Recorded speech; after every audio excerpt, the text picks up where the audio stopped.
And we are live. We are live today with Łukasz Drobnik. We're just going to wait a couple of minutes so that people can filter in now that we are live. Yeah, hello. I am also making sure that everything worked. So there we go. Let me just have a second to make sure. We know that there's a little bit of feed issue. There we go. All right, let's see here. We're just going to wait a couple of minutes so that people can filter in now that we are live. We are here. I am also making sure that everything beautiful. So, there we go. Let me just excellent have a second to make sure. So, Łukasz, how are you doing today? I'm good. It's 8 p.m. where I live in Poland. So, best part of the weekend is over, so I'm ready to end it with a bang. Hopefully. We'll see about that. Well, hopefully it's not too much of a bang. So we've got Noah, everybody, so say hello to Noah as well. All right. And we are real. Okay, we've got real time. And we're just going to wait another minute, making sure everything is working correctly. And then we're going to get started. And we've got 4 viewers. This is wonderful. If you are seeing us on Twitch, hello. My name is Safa Bernal. I am the author of 3 books, but today we are not talking about any of those. We are talking about Łukasz Drobnik and Vostok. Bam. We are talking about a wonderful work of genre-bending science fiction. It's 1 part literary, 1 part murder with war scythe, 1 part sci-fi, and I adore it. It's one of my favorite books I've read in years, as you'll find out, because I'm going to be talking about it ad nauseum. All right. So give me a shout out on the... There we go. And everything is working great. Yay! So, Casper, we've got a Casper saying everything is working out great. That is fantastic. And let me know if you guys have any questions for Łukasz. Please let us know. And we will ask him questions live on the air. Hopefully nothing too complicated, you know. Anything geopolitical, please, no. No. But anything else? One question. What's that, Noah? Name, I've heard the name Vostok before. You got that from the Soviet space program, correct? Yeah, among other things, it's also the name of this lake under the ice sheet. It's in the Antarctica, so... Yeah, I just know it from the Soviet space program, and that's where I was... Yeah, it's... part of it. And I think there's a crater on Mars as well, named Vostok. Mm-hmm. Nice. Yeah, it's a place in Antarctica. So you see, there's a few books with the title Vostok. So make sure when you are searching on Goodreads or the Storygraph or, like Amazon, places like that, that you put Drobnik with it, because there are a few books named Vostok out there. Vostok is it's a Antarctican type of place. All right. Now, as we get started, I have a short introduction. Basically, I've already said the welcome, so I won't necessarily say that again. I wanted to introduce Vraeyda Literary, the wonderful Canadian small press that is publishing Vostok. I say wonderful because they also publish my books, so I am contractually obligated to call them wonderful. Also, I just really like the team. Vraeyda Literary is a Canadian small press dedicated to speculative fiction to combat apathy and reignite the search for beauty with a pugilistic and often emotional bent. Sci-fi poetry and memoir, and it's published in Canada, available around the globe. Pick up your shield and sword to save the world, or in this case, pick up an antique war scythe and go spy versus spy in a wonderfully tumbling, incredible reality called Vostok.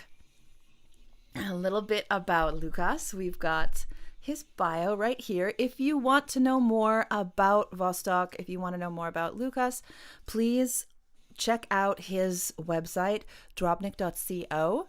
We also have a Vostok excerpts for the readings that you can see on drobnik.co. If you are viewing this on YouTube, then in the description box below, we have links not only to Vraeyda Media and to drobnik.co, we also have links to the excerpts and to sales links throughout the globe, and the social media accounts for... I had a little bit of a blip there. The social media accounts for Łukasz and Macro Microcosm, which is the social media aspect of Vraeyda Literary. Łukasz Drobnik is a genre-bending Polish writer. His favorite pastime is taking the literary and blending it with the speculative. As a huge flash fiction fan, he loves the succinct, but doesn't shy away from longer forms. I'm very glad he did not shy away from longer forms, because otherwise we wouldn't have Vostok. He's the author of a collection of interlinked stories, Nocturne with Fathom Books. His prose has been featured among others in Had, Fractured Lit, Atticus Review, Pithead Chapel, Lighthouse, Foglifter, and X-Ray Literary Magazine. One of his stories made the Wigleaf Top 50 Very Short Fictions long list. He lives in Krakow, a city of pigeons, smog, and the best... my Polish is very rusty. Zapiekankas on earth. I hope I did not butcher. There we go. Yeah. I have not been around somebody speaking Polish since I was with my Oma and Opa in 2006. So it's been years. And a little about Vostok. We're just going to read the long form introduction, then we're going to open the floor for Łukasz. There hasn't been a winter like this in years. The streets of Poznań, Poland, become covered with snow. The river Warta freezes over. Terrorists attack a city, but it barely registers in the lives of 30-ish pub-goers. Veronika is in love with her best friend Vu, who has just told her about his new boyfriend, Stasek. Olka, a few years older than the rest, is haunted by a past trauma. Zhuzha is the secretive type. You never know what's on her mind. There's also Kuba, a playboy who decides to start a relationship, but the moment things get serious, he panics. Someone breaks into a military museum and steals a 19th century war scythe. A few nights later, the first victim ends up disemboweled under a bridge. It's Anya, Kuba's love interest. She was partying at Vu's place mere hours before she died. Soon more murders take place, followed by more terrorist attacks. A man with an Antarctica-shaped tattoo watches the friends every step. Does he have anything to do with the murders or the attacks? Are the two connected? Cracks start to show on the realist facade when Kuba mentions a place called Vostok City. It's not long before the facade crumbles, and it becomes clear there's much more to Poznań than meets the eye. On the surface, Vostok is a murder story with a literary bent. Dig deeper and it will reveal itself as a science fiction that only pretends to play by the rules of realism. Beautiful. Tell me more. There's a funny thing with this book because it's probably everyone is aware by this point. This composed of very of different elements, like realistic fiction. There's a mystery, and it starts off as a mystery with a literary bent. There's this sci-fi layer that's on top of this all, and it kind of started. I think I was trying to write a sci-fi novel, but didn't quite succeed at it. At one point, I had this idea to write a sci-fi novel that wouldn't break any rules of realism, and I had to change my approach along the way, as it proved more difficult than I thought it would. But yeah, I think the end result is this weird hybrid of different things. Okay. Oh, just making sure everything is working for a second. I got a notice saying that YouTube decided to stop working for a second. Is it still going? Can somebody check the YouTube?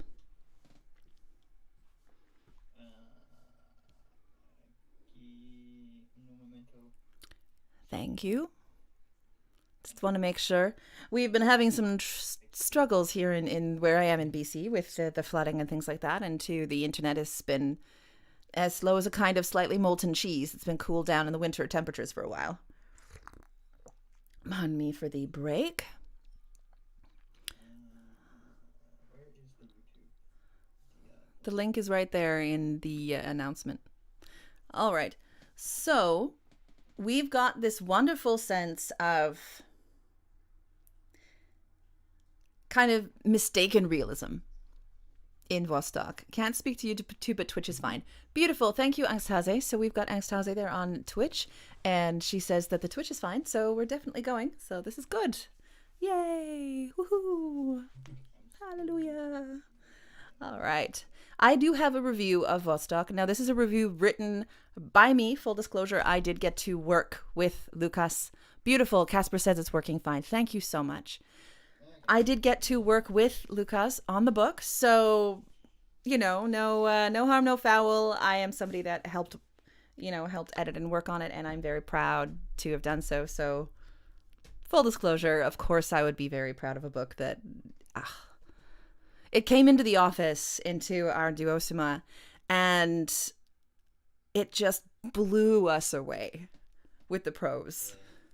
And I could, some of us, Momo and Earl were like, oh, well, that's it. We know this is happening, because they could see the look. I was like, all of a sudden I just got so happy and started waxing, and they're like, okay, there we go. She's got it. Yeah. This is happening. There's an author going to be done on this book. So, full disclosure, worked on it. But here is my take on Vostok, and then we're going to go to a reading. One of the most imaginative novels I've read, Vostok will remain on my shelf until shelves turn to nanite dust and whirl around the storms of Jupiter in an eternal cloud. A defiance of expectations, genre, character, and emotions, Vostok is a science fiction come suspense thriller, come literary fiction. Vostok is sci-fi but grounded, a celebration of LGBTQ literature and secure in its spiraling layers. In the cyclical nature of Vostok, I see Veronika and Vu sitting in a bar, the coils of cigarette smoke, endless beer, no wine, white wine, with sparkling water, and ice. Veronika, Vu, Kuba, Zuzia, Olga, and Stasek are the most human characters I've had the pleasure of reading since Margaret Atwood's Oryx and Crake. Human, but other. Cyclically predictable, but within a metamorphosis more profound than a winter which never ceases. Vostok's plot is complex within the simplicity of a group of friends' everyday lives. It's as cutting as the ancient war scythe stolen from the local museum, as complicated as interpersonal relations after the right or wrong kiss. Reminiscent of a person deconstructing, by the end of the glimmer of hope lets us know in the frigid marrow of our bones even a harsh winter breaks. Spring, like joy, comes in the morning. Exotic to those outside Poland, Poznań becomes a looming meta-character, the defining structure upon which the entire novel lives and dies. Drobnik's prose, both experimental and fluid, brings my mind to the great 20th century poets and monarchs of literary fiction, Stanislaw Lem, Gabriel Garcia Marquez, José Saramago, Łukasz Drobnik. The right mix of experimental, multiformic prose, and a world beyond the bizarre as one keeps reading. I love it. I'm speechless. So there's many kind words about my books. I'm hoping that you're speechless in a right way. And you're not like, she missed it.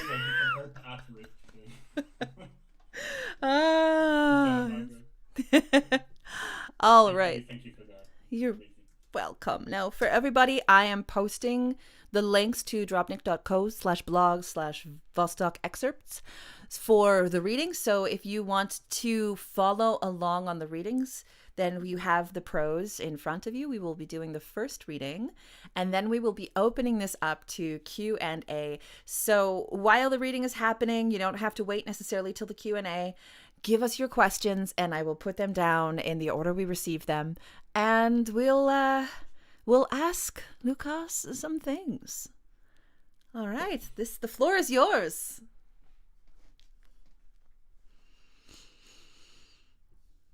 Okay. We'll start from the very beginning. So the chapter 1, part 1.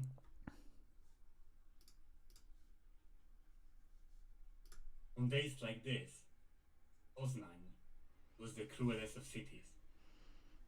It wasn't easy to tell whether this was because of the 12 degrees of frost, sharp sunlight, the motionless, icebound white river, the snow lying on the roofs, or a peculiar combination of these elements that one could clearly sense that the city was streaked with a strange kind of anxiety, that its foundations were filled with elusive energy.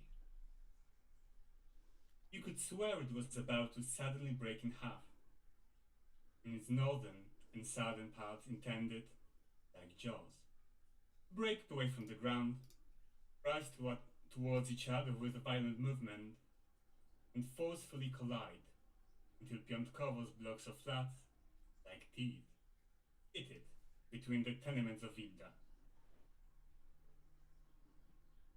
If you made right along one of its walls, a longitudinal section through the pub-goers, on the left side of the colorful rectangle, you would see a bar, the back of a bartender working behind the bar, in the background, a wall painted in vividly colored stripes, black and white artwork on the wall, and further, towards the right end of the section, empty tables, chairs, sofas. The only clients in the pub, visible from this perspective, were a man and a woman, in the late 20s by the looks of it, who sat on a soft couch at the right edge of the rectangular section and talked, smoking tremendous amounts of cigarettes. A cloud of grey smoke hung in the air. The woman talked about the seemingly never-ending winter. There hasn't been a winter like this in years. About chronic lack of sleep. She looked at the window covered with a soaked poster depicting a deer and ran her fingers through her short bright hair. When she spoke, she gesticulated wildly. While sitting, she constantly shifted.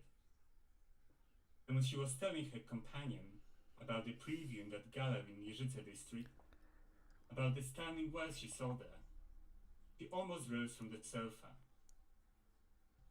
The man, on the other hand, mostly sat in silence, inhaling smoke, listening to his friend, smiling faintly, but when he spoke, he covered his mouth with his hand closed into a fist, or massaged his thick dark eyebrow with his thumb, and stared into the distance, which made him look unsure of what he was saying. The pub was slowly filling up.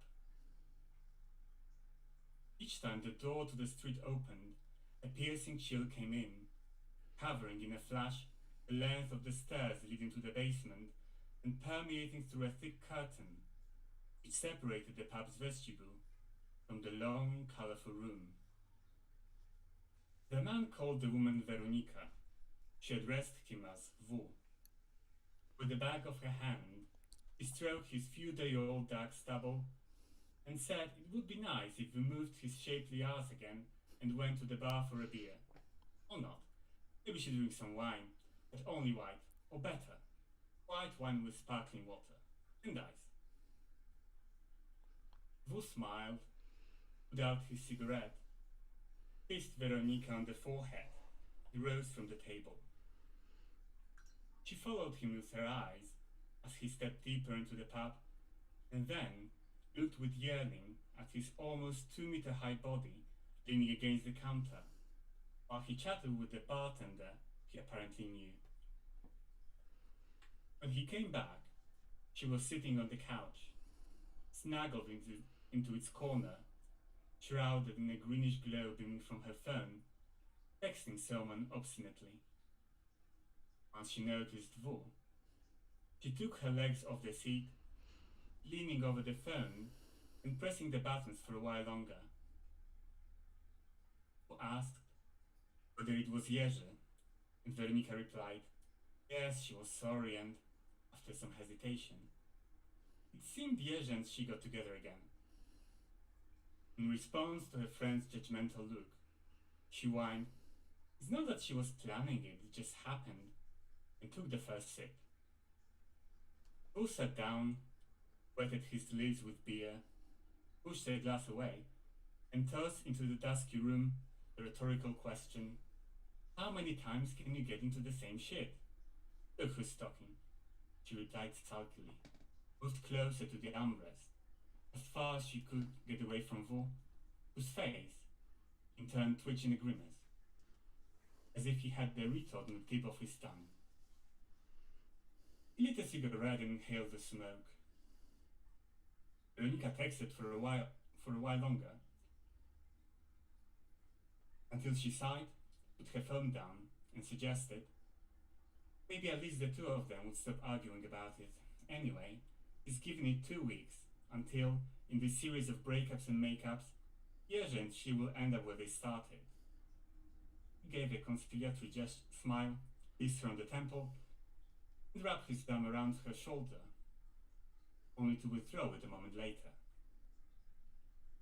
They sat for a while, saying nothing against the background of the wall painted in stripes of different shades of green, with black and white artwork above their heads. Weronika smoked as well, pulled up her legs, and they stayed almost motionless for a good few minutes, staring into the void and releasing from the lungs occasional clouds of grey smoke.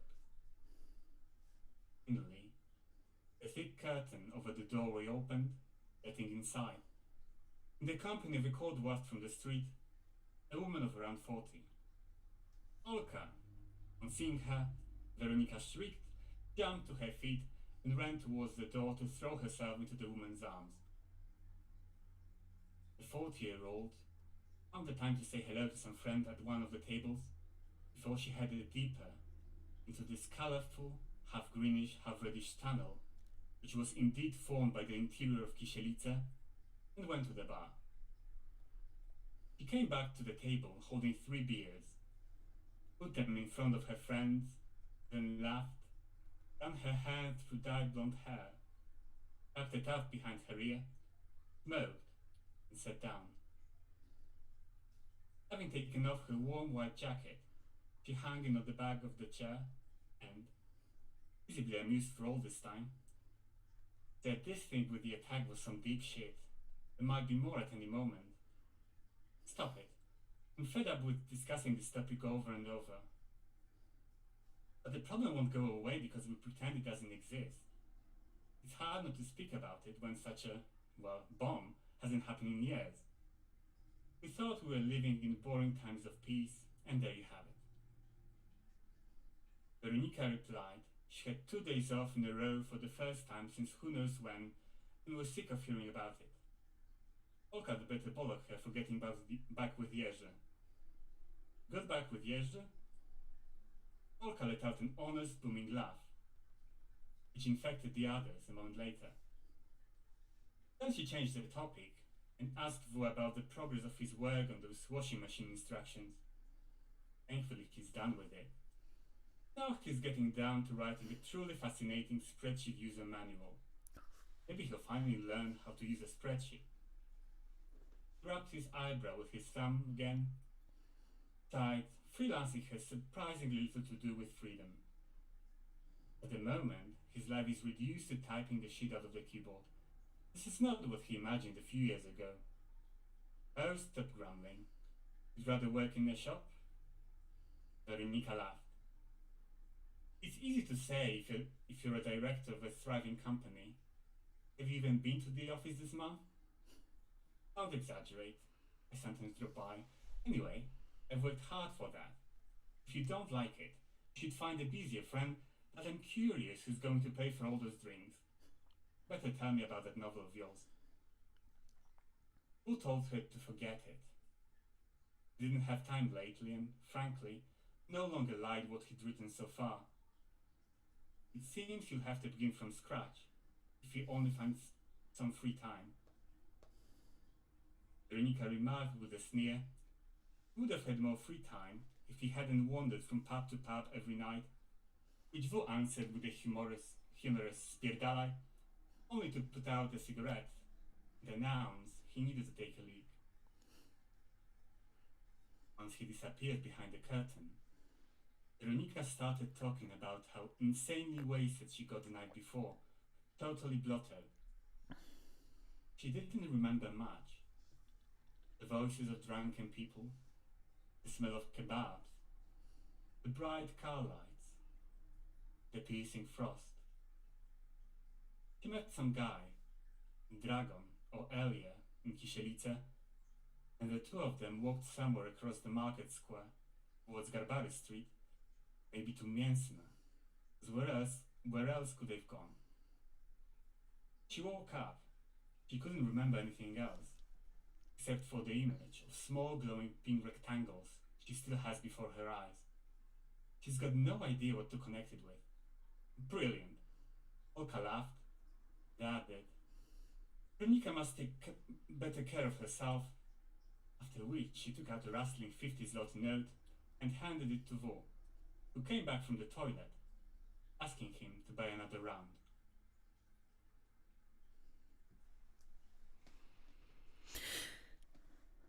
They left the pub well after midnight. Freezing still air lay heavy over Poznań. High banks of snow stretched along its streets. People occasionally sneaked in the light of lampposts. Cars went by. The three of them walked along the wide Freedom Square, next to many branched platanus trees, which looked in the streetlight like taken from a horror. Olka took Paderewski Street, then she drove by Dragon, while Weronika and Wu kept walking along Marcinkowski Avenue with the feet of the bulky silhouette of a museum, laughing. This barfly wouldn't be home by 6, that's for sure. Weronika shivered with cold. Wu wrapped his arm around her, so she sank into his dark blue jacket, barely reaching his shoulder, and they walked unhurriedly towards Wielkopolski Square. She's relentless, I give her that. Weronika rubbed her cheek against the cool fabric. I wonder what kid she's going to pick up tonight. Probably 15-year-old, said Wu, and Weronika, laughing, tightened her grip around his waist. Olka once told her she hadn't the slightest intention of ever being in a relationship again. When she recovered from depression after her husband's death, she decided that from now on she'd count only on herself. It was like being born anew. Weronika envies her. She herself can't last a month without a guy before all her neuroses start to strike down. They reached St. Adalbert Street and stopped by one of the buildings. Weronika thanked Wu for walking her home, kissed him on the cheek, and disappeared into a dark doorway. He, on the other hand, began to slowly walk towards a petrol station and further, along Little Garbary Street. Thank you.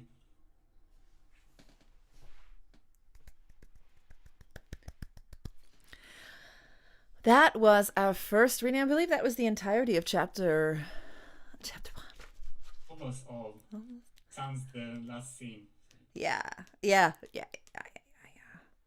I'm looking at my copy. I'm like, but yeah, so about these copies, they are available everywhere across the globe.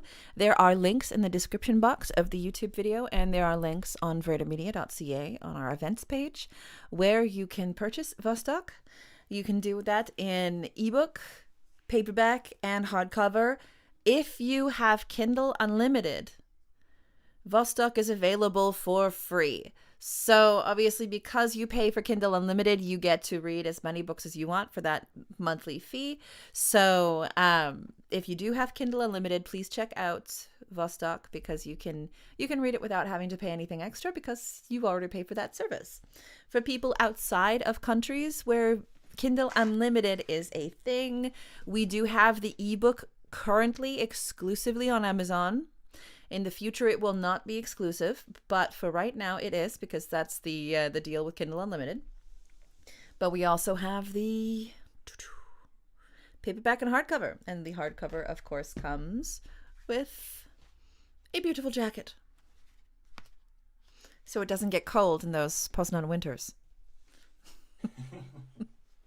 And now we're going to be switching to some Q&A, and I've got one question. I've got one question that has been set up, that our team set up. And then please give us your questions as well. What do you want the readers to feel at the end of Vostok? What message do you want the readers to take with them? Well, the thing is, I'm not sure if I want the reader to feel or anything. You know, I try not to assume what the reader would do with the book. Hopefully, something. But I think the main theme of Vostok is freedom, as I look at it. So these characters, they kind of operate on a loop, and can't seem to break out of it. So they're not satisfied with their lives. They spend most of the time, out drinking and complaining about making the same bad decisions over and over. Well, it doesn't stay like that for the entirety of the book, so we know. And at the same time, there are the things happening over their heads, like political things. There's this terrorist attack, and the serious, well, first one murder committed with the war side. There's at the beginning of the novel, they're in a place where they can't really control their lives, and they can't control what's happening to them and with the world. So I think the main thing is whether they will be able to do anything about it by the end of the book. So are they just going to be on the same loop for the entirety of their lives? And if so, what does it say about freedom? Is it even possible? Hopefully, well, the ending, I won't spoil much, but it's kind of bittersweet. It's not a happy ending, not really a bleak one. I'm just maybe hoping that at the end of the book, the reader will maybe have some hope about this topic. So maybe we're not.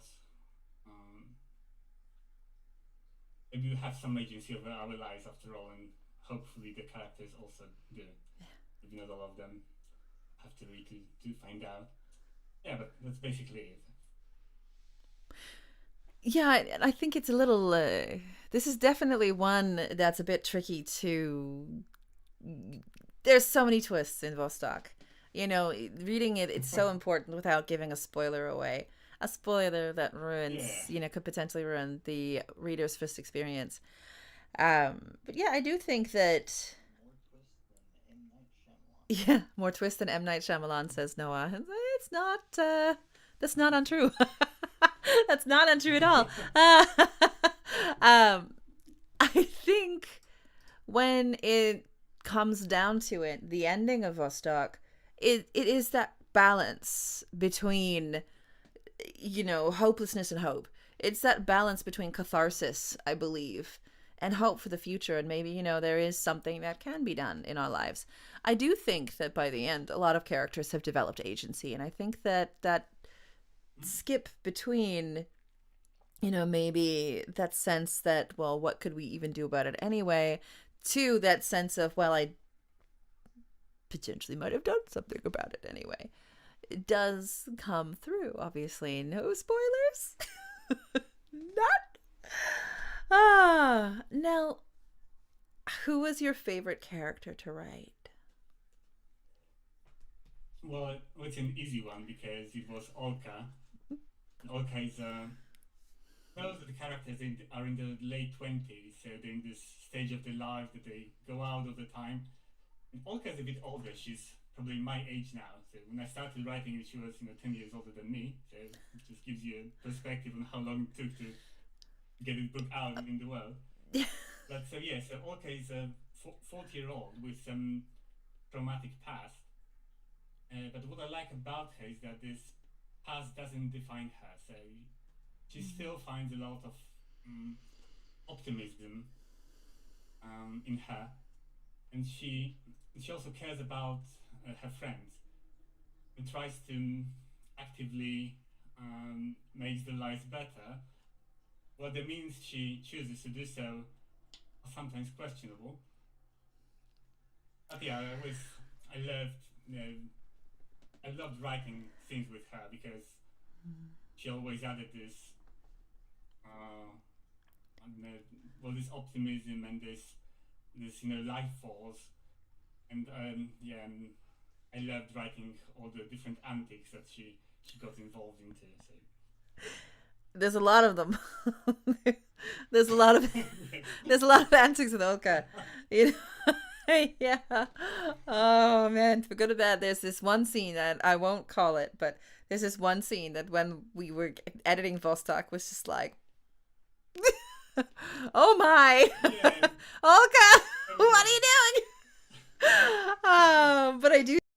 It gave a wonderful, another layer to the book. Definitely needed to be there. One of those questionable choices, probably. That record scratch sound. But it was a lot of fun. She's a very fun character, and yet she's the kind of fun character that knows, if I can be so, she knows her shit. She definitely, she's been there. She's been there, but she chooses to be joyful. And I really like that about her. I like that, she's been through it, but she chooses the way that she responds. Sometimes in a good way, sometimes in a way that I believe she'd probably buy every single Advil in the morning if she could. That there is available, and sometimes in crazy whacked out ways that you have to read about in Vostok. All right, one more question. Do we have a question from the audience? Anybody got a question?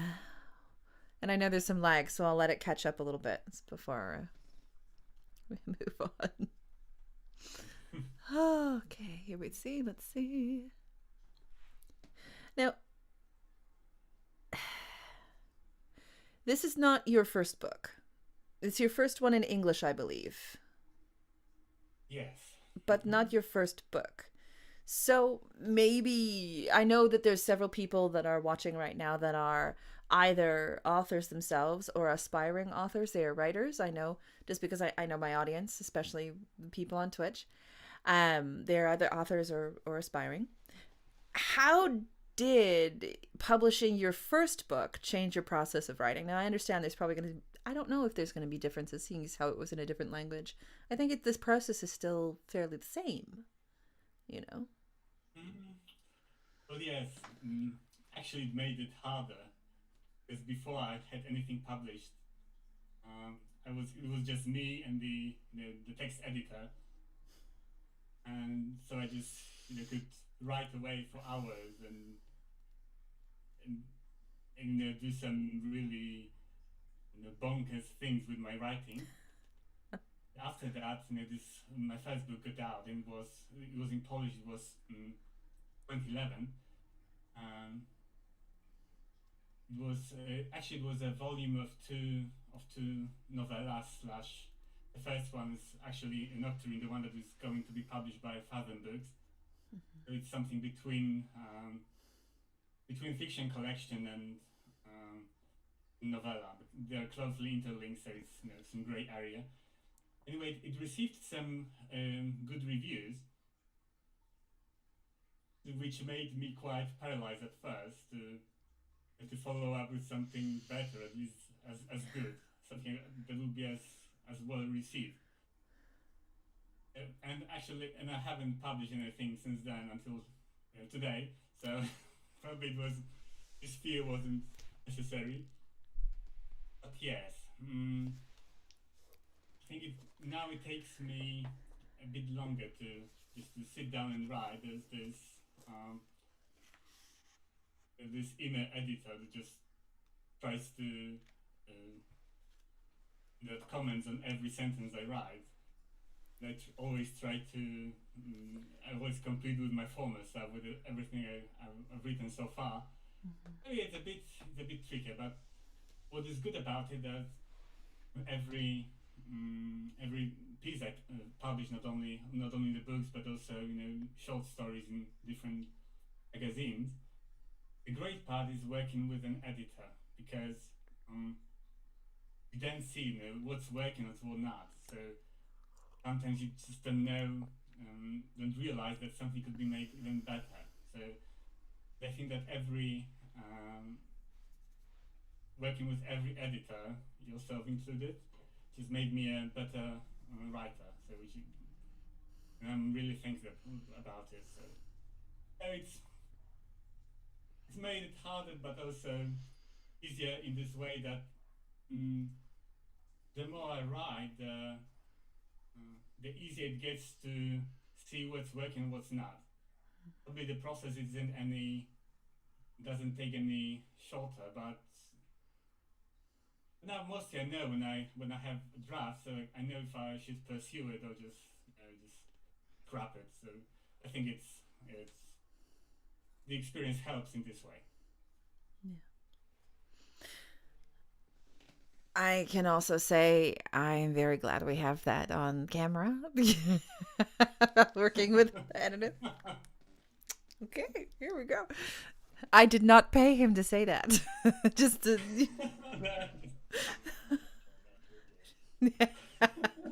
Yeah, no, I didn't there was no slight like there was no payment for him to say. And I'm just yeah, no, it's like, so you're just need your bank account there? Yeah, no. Large cash deposit. Yeah, no kidding. Eh? No, in all honesty, I think that you know, maybe it's my bias as being an editor as well as an author, but I think editing other people's work made me very much more aware of what I could fix in my own. And I think that you get into a sort of rhythm eventually where you can kind of see, does this have promise? Doesn't it? You know, where am I going to take this? Is this a short story? Is this just an essay? Is this a story written specifically to get me somewhere else? She says as she hits her mic. Now she's voguing for some reason, but you know. Paris is not burning in here yet. But yeah, you know, just being able to have that relationship between an author and an editor is so important. And yeah, you know, and when you find an editor or two that actually fit the story, then it's all right. So I've got a question. What is your favorite underappreciated novel? Okay, so I think that most novels that I've read, they're quite appreciated and well known. But so maybe I'll just give you a somewhat related answer. There are actually many fiction collections that don't get the praise that they should. One of them is, well, actually, maybe I'll talk about two collections from the same publishing house. It's a small press called OK Donkey, and the first book is Ghost of You by Kathy Ulrich. Well, it's a series of what she calls the series Murdered Lady series. Each is about a murdered woman, how the world goes on without them in it, and how other people, usually men, rewrite their stories, and it's beautiful. It's very musical and full of repetition. And I highly recommend it. And the other is also from the same publishing house. It's Death, Desire, and Other Destinations, I think, by Sarah Isabel Zambrano. This one is, I should mention that the other was a flash fiction collection, and this one is also a collection of flash fictions. And they are, I'm only halfway through it, but it's amazing so far. It's very sensual, and Tara makes good use of her Indian heritage in it, and just beautifully written. She's a master of flash fiction, master of words. So I think these two, because I'm thinking the most novels, I think they're doing good, but collections of stories are trickier to sell, and not many publishing houses want to sell them, to try to sell them. So I think these two. Yeah, well, it can be a very uphill climb to sell collections of short stories, flash fiction. I think novels have a much larger market, and you could see this. You walk into a bookstore and you see rows upon rows of novels, and usually down in the corner beside the poetry and the literary criticism, there's a single shelf of short fiction collections. Yeah. It's this kind of down and shoved away to the side. Well, where do we put them? Well, let's just put them with the literary criticism because, I think, at least in Canada, I think a lot of that is because a lot of education when it comes to English literature happens in school with short stories. So people naturally think that short stories are just kind of a academic thing, and they're not just sitting down and reading them as a form of fun. And I think that's sad. I think that short fiction is fantastic. I know I'm looking forward to 31 stories in 31 days this year. And I know Ekstaze can talk a little bit more about that. And that is basically a short fiction challenge, right? 31 stories in 31 days. And there's a lot that could be said for condensing our prose down into 1,000 words or less. And Angstaise says, I've mostly seen science fiction anthologies mixed in with the rest of the sci-fi. I know there's those big almanacs of like the best science fiction stories of this year, But when it comes to literary fiction, or when it comes to fiction at all, usually it's this kind of like, over here. I'm just going to put myself over here in the corner, and I'm over here, and nobody really knows me because, I have to shout it out, like, unless you're Neil Gaiman, shout it out. And, okay, so Anastasia says the 31 Days, 31 Stories Challenge invites participants to write a short story of 1,000 to 15,000 words each day in January and in August. Stories may be written in any genre, but they must be complete stories, and writing must begin and end on the same day. More information is available on thewritingnetwork.com/31-stories, and you can view the guidebook at the link that she's left in the Twitch stream. I will make sure that I put that up on the Vraeyda Media website. I'll put it up so that people can see it. And let's also, and Lucas, I want you to make sure you give me the names of the books that you wanted to shout out by OK Donkey, and I will put them up as a shout out too. And maybe for Macro Microcosm, we will do a review of them. Get them some more press. Uh-oh. Are you with us? And this is called Stalling for Something That Is Frozen. Excuse me for a minute. Guys, I'm just going to double check that things are still going. Lucas, are you still with us? I've got a screen that is frozen at the sec. I've got a frozen screen, but I'll have to make it happen. All right. We're just going to take a short second and a bit to make sure the thing's freezing in winter in Canada. Shocking. Yes. What's even more shocking is that they're freezing in winter in Poland.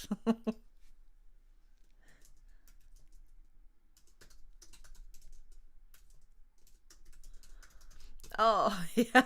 Who would have thought that in winter in Canada and in Poland things would freeze? I am just going to double check that Łukasz is still here. I believe things just kind of got a little crazy for a second.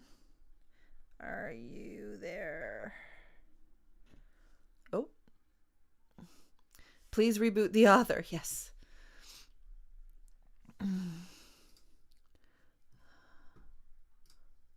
All right, let's try this again. Łukasz, please reboot. Okay, come on. Come on. Let's go. Isn't technology wonderful? Isn't technology grand? All right. I guess I can do a little bit of... Oh, here we go. We're getting there. Something is happening. Oh. I'm watching the screen kind of fluctuate. If I need to, I will reset that completely. We don't want to lose... It allows us to happen... It allows us to happen at all. Yes, technology is grand. I love technology. And, you know, when we have little hiccups like this, we're just going to grin and figure it out. I'm sure Łukasz on his end is attempting to do what the best he can. And so instead... I think one of the things I really loved about Vostok when I first got given the manuscript as a, you know, hey, look at this. Maybe you might want to, you know, edit it. I think it was how poetic he is in his prose. You know, Łukasz has such a wonderfully experimental eye. And he also incorporates things like, you know, boom, textbook sections, which are not actually real textbooks. You know, we also have poetry.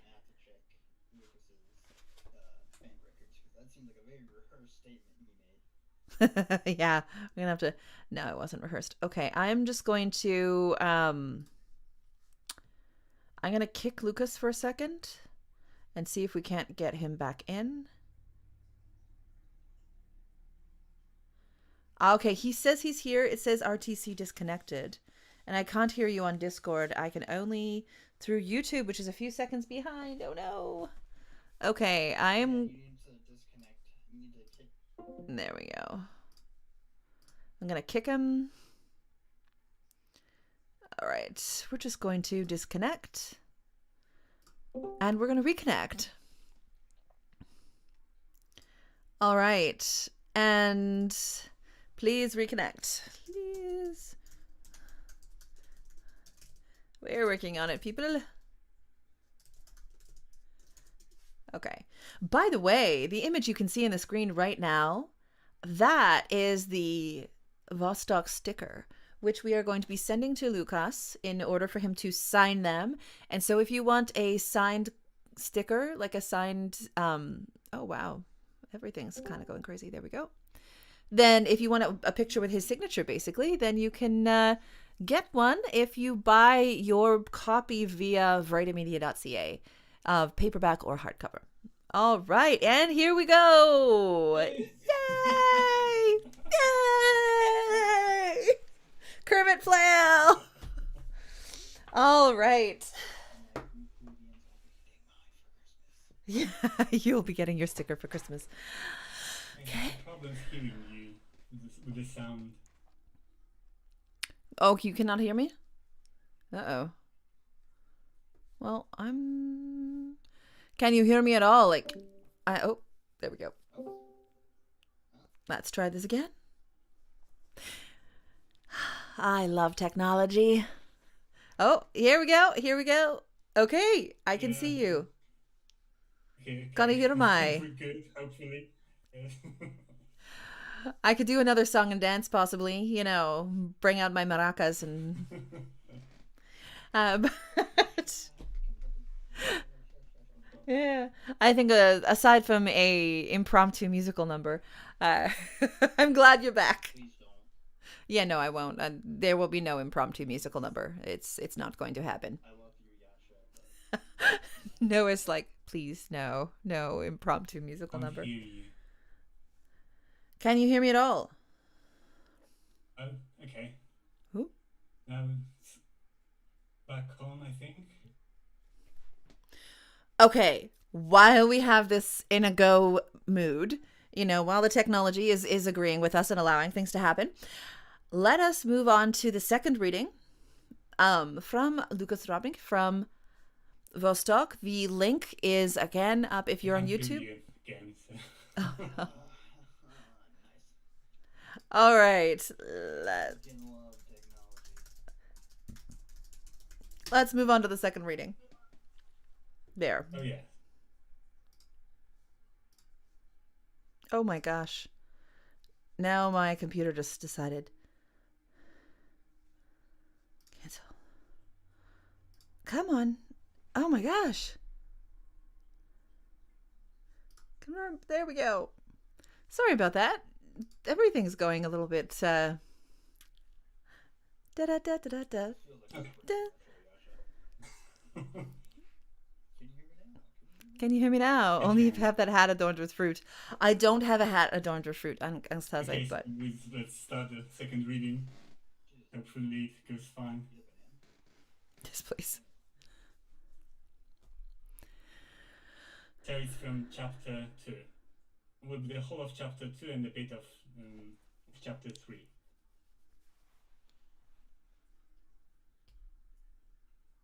There we go.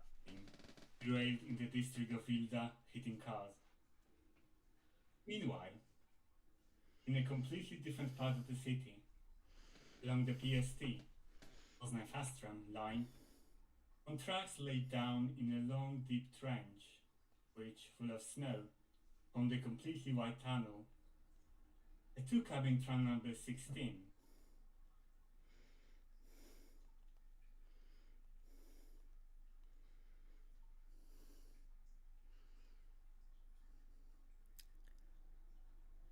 Okay.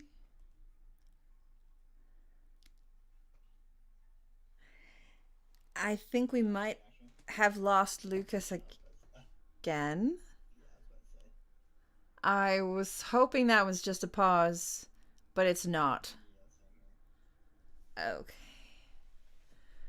Hopefully, if this is a pause for dramatic effect, it's a very big pause for dramatic effect. No, this is technological difficulties. I'm so sorry, everybody. We're having a little bit of trouble. It's technically a technical pause for effect. It is a pause that is not intentional.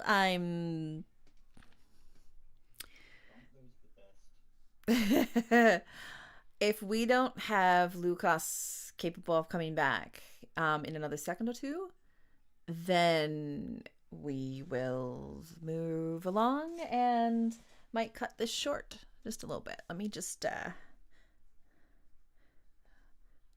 do. Let's see here. I've got things on my phone too. Again. This is also what happens when you have a YouTube and Twitch stream happening in Canada with somebody in Poland, and we're relying on 3, 4, 2 different internet kind of providers and connections. Technically about 3, I think. Yeah, 2. Yeah, 3. All right. And if he's not back, I could always read the chapter 2. Chapter 2 is not very long. So, yeah, sorry. I'm sorry, everybody. He is... Nutmeg syrup and hockey pucks. Sorry. Yeah, I'm very Canadian here. Kick when he's trying to talk to his dad, yeah. Oh, sorry. Sorry, thanks, eh? Yeah, sorry. Oh my gosh. Come on. Okay. You know what I want for my birthday? Hmm? I want you to make a recording of that for me. Kick talking to pops. I'll have to make a recording. Please. Oh, Please. yeah. That would be the perfect birthday. Noah for his birthday wants a recording of Kick talking to Pops in Canadian Albertan accent. All right. Sorry. Okay, we're just going to wait another second and hopefully this continues on.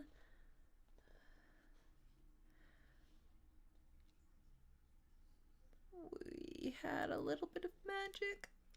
Oh.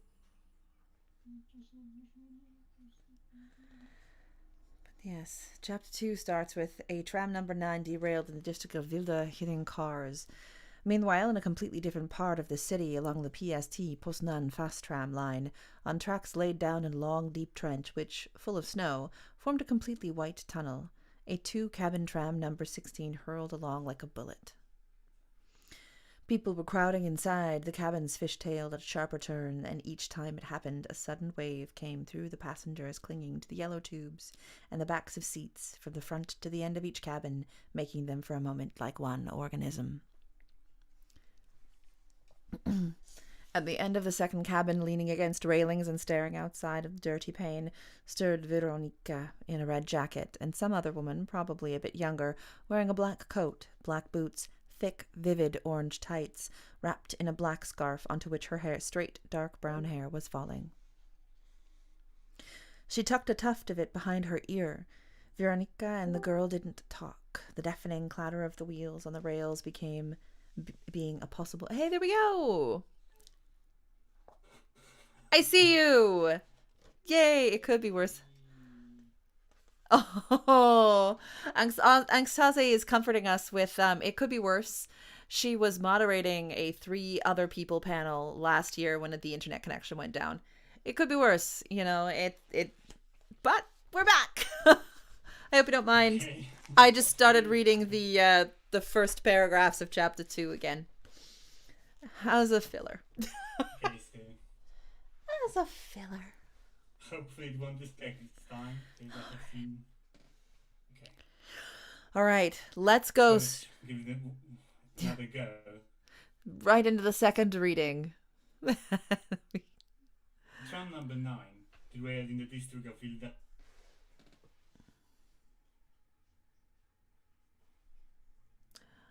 Uh-oh. Is this another? Okay. Okay, here we go. There you go. I can see you. It keeps disconnecting, I think, but... Can you see me now? I can see you now.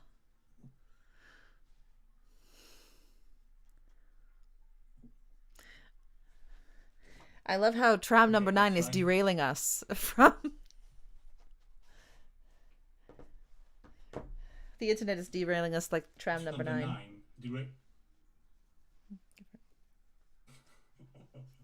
Derailed in the district of Wilda hitting cars. Meanwhile, in a completely different part of the city, along the PST Poznań fast tram line, on tracks laid down in a long...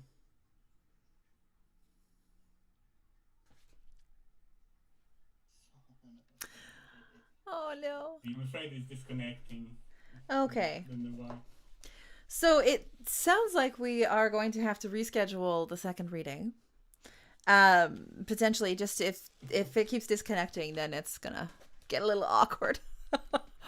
But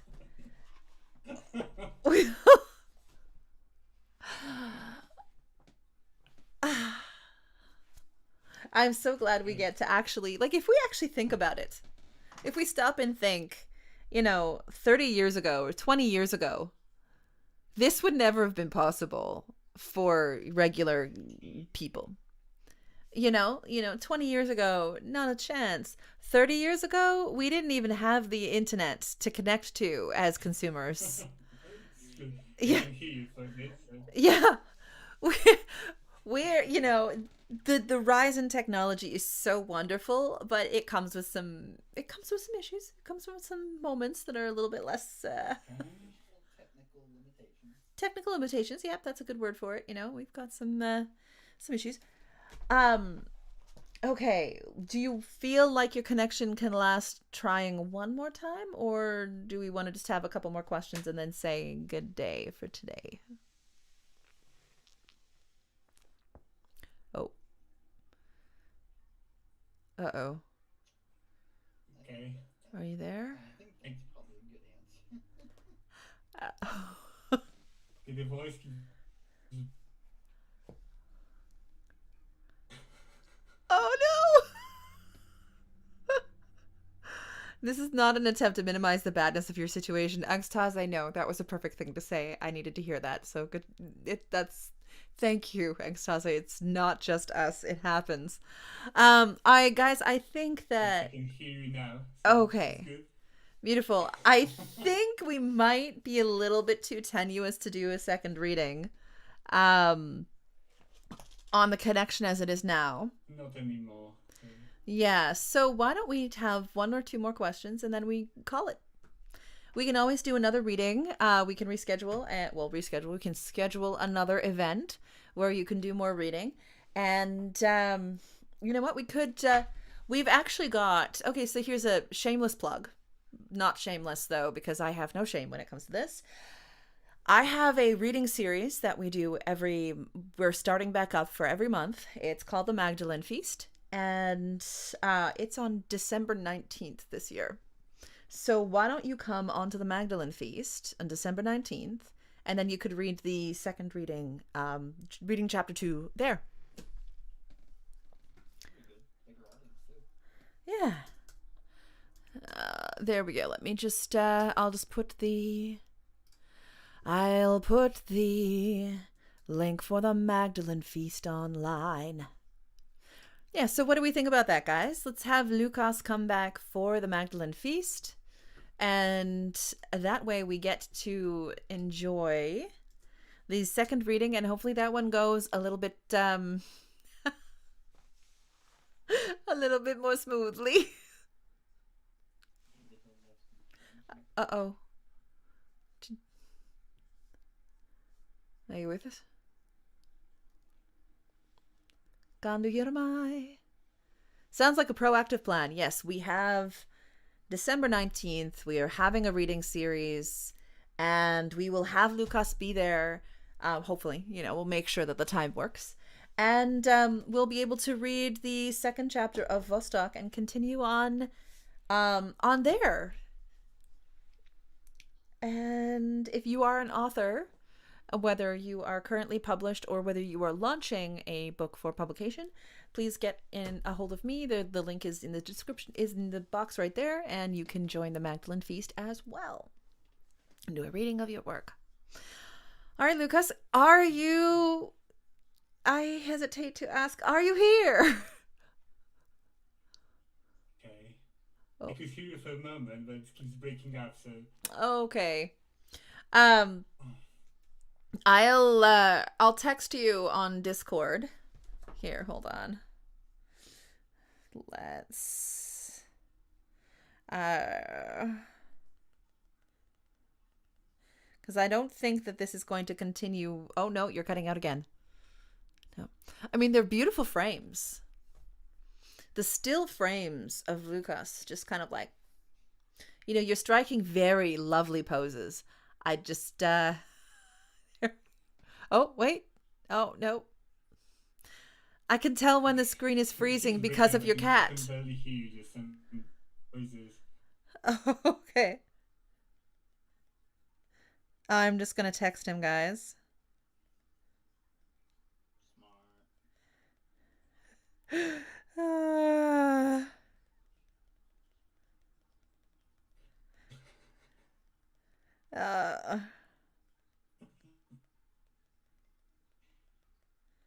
There we go. I just texted you.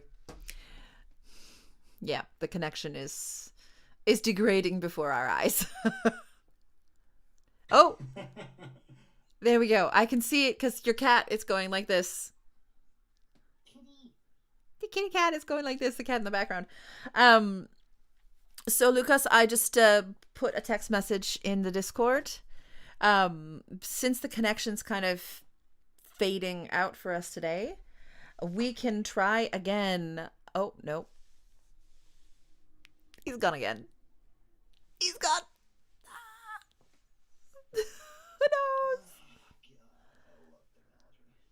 Technology is a wonderful invention which can be used in many ways, both wonderful and not. Anyway, did you see the message? Okay. So any parting words, hopefully, if we can catch them. Okay. So thank you all for coming to the launch party. It probably could go smoother, but yeah, I'm really happy that it's happening and that the book is out in the world.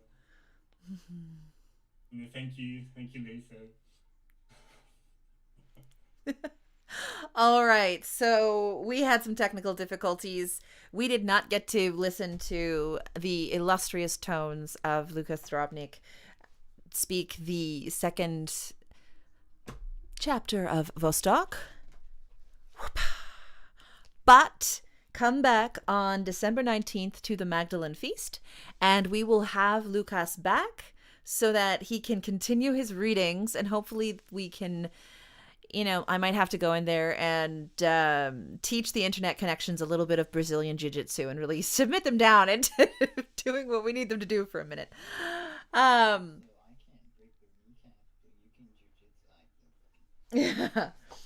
So if you want to get your copy of Vostok, this is the hardcover sans jacket, and it comes with a jacket. So in paperback, in hardcover, if you buy it off of VraeydaMedia.ca, we will send Łukasz stickers in order to sign, and then we will send you signed stickers to go along with the book. If you have Kindle Unlimited, please check out Vostok on Kindle Unlimited. It's part of Kindle Unlimited, so because you pay the monthly fee, you are welcome to read it on the Kindle.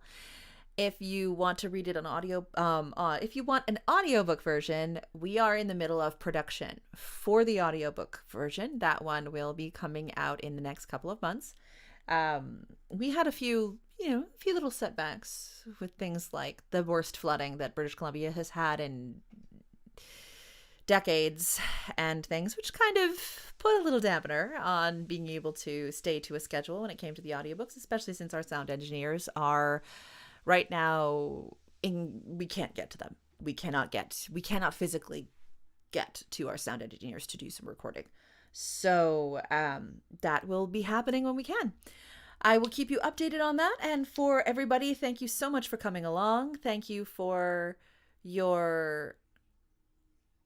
Remember, you need them to be able to move data. Don't correct them hard enough. They're irrevocably crippled. Yeah. Floods dampened things. Yes, Sappho. Very clever. Yeah. Well, the floods did. The truth of the matter is that our sound engineers are in Kamloops, and Kamloops is currently cut off from Vancouver. I hear you, but hopefully it's the right timing. But we will see everybody later, and if you want to review Vostok, just give me a call. Hit a Łukasz or I up, and we will see about helping you out with that. All right. Thank you very much. I'm going to shut down the stream now.